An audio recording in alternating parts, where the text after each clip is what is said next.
I know from the title alone this video is going to get a lot of flack, but I assure you that Griffith did nothing wrong.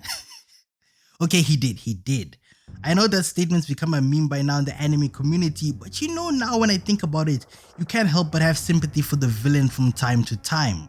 Some of you are outraged by hearing that, but I want you to take what I'm about to say from an objective viewpoint and obviously with a grain of salt. Don't just rush to the comment section and try to invalidate everything I'm saying just because you're obsessed with Guts and want him to mutilate Griffith. Nobody is saying Griffith is a hero. I'm not saying he's a good guy. I'm not saying he's remotely decent, and by no means am I saying I'm against Guts. But maybe you'll understand me better if you just hear me out. So without any further ado, let me explain.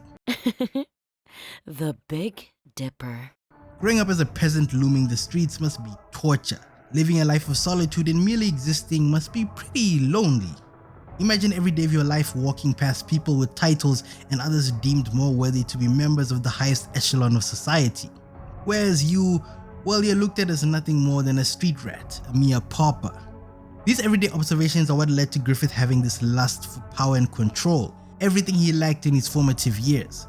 Everything Griffith does links back to these two things. People who often never had something growing up will go to great lengths to one day acquire it. There's a reason he became a formidable opponent in battle. It was one of the few ways he managed to build a name revered across the land and essentially climb through the ranks, especially those in Midland. If Griffith chose to be a bum, nothing was ever going to work in his favor. Some may argue and say he was always destined to succeed in his efforts all because he was given the egg of the king, but that debate about cause and fate doesn't really apply when you realize that he still had to put in the work. He could have easily chosen to continue roaming around the street and never pick up a weapon and be like, yeah, one day I'll have my own kingdom because some stranger I met on the street said I'd one day rule the world. Woohoo!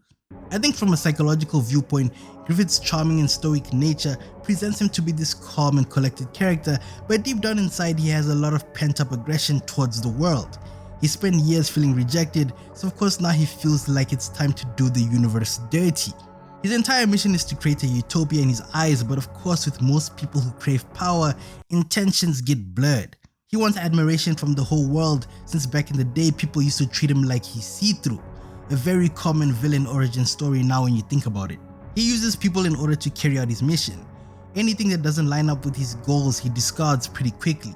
He befriended Guts simply because he knew that down the line he might be of some use to him in the Band of the Hawk. Some people say maybe it's because he wanted to clap Guts' cheeks, but that's a story for another time. During their first duel he shows Guts who's a better swordsman. Griffith is on a completely different caliber. It's like watching a heavyweight champion of the world be put in the ring with a featherweight contender. They simply don't compare. Of course, as the years go by, the tables turn, as is often the case. Guts is now the one who rips Griffith a new one with one swing of his hunk of iron. Many people attest this one instance to the exact moment where Griffith lost his sanity. He was bested by someone he considered a friend and felt betrayed. Most of the reality of the situation is that he was bested by someone he felt was inferior to him. This is the moment where people like to bring up Griffith's hypocrisy. He had an entire monologue about how a friend to him can only be someone who chases their own dream, only then can they be seen as equals, blah blah blah. But now when Guts stands his ground, he feels offended.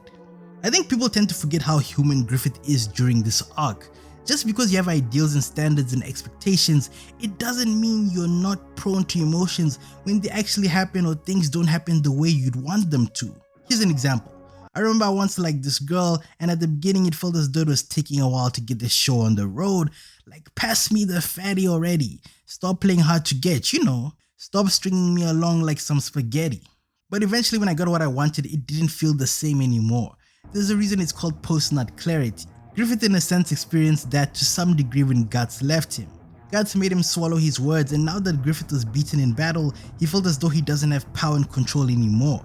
The two things he dangerously clings onto and places above everything else.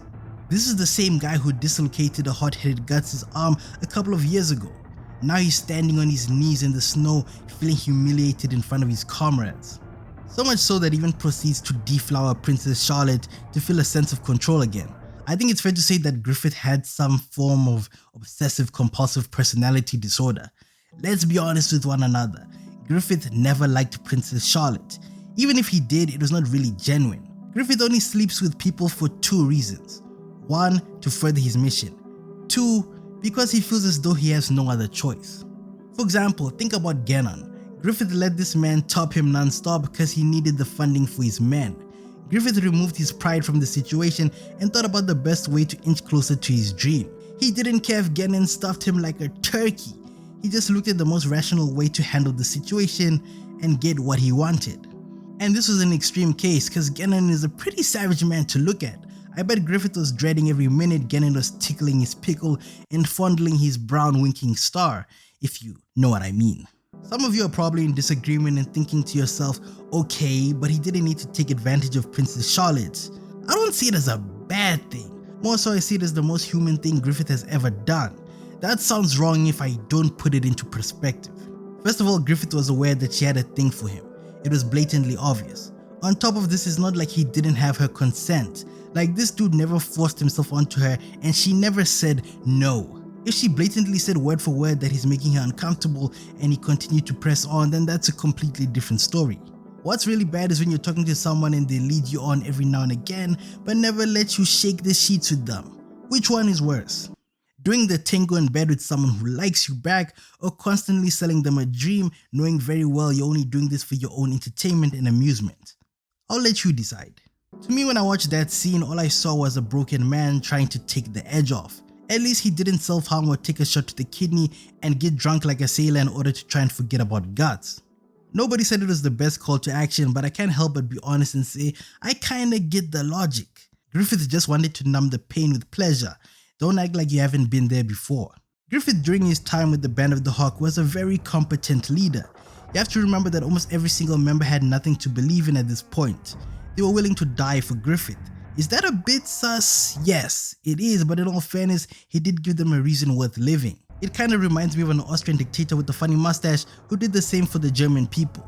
That's basically a tactic in Griffith's arsenal. Dude's a sweet talker. Griffith is a charmer. His feminine appearance is just a bonus regarding this. Dude looks like he can't even harm a fly. But then again, that's why they say don't judge a book by its cover. Is it fair to really sit there and pretend like he didn't help those who felt as though their lives were meaningless? During the arc, he and other members ascended the ranks, achieved glory, respect, and reverence, which is rare since they're nothing but commoners. If they never met Griffith, they would have never been bestowed with such an honor. Caucus wouldn't be able to have access to the top tier baddies in the kingdom. Like, let's be honest here, this dude would probably be spending his days at some low-level brothel trying to finesse the cheeks, only to catch herpes or something. Griffith did him a favor in this department. People often like to say, well, the band meant nothing to him since he sacrificed them during the eclipse.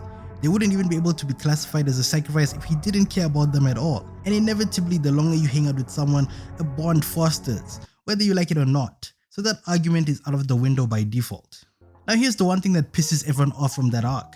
The event at the eclipse where Griffith violated his former ally. Griffith was in prison for 1 year. His tendons were destroyed, his muscles were barely existent. He was really a shell of his former self. Now Guts comes along and plays hero.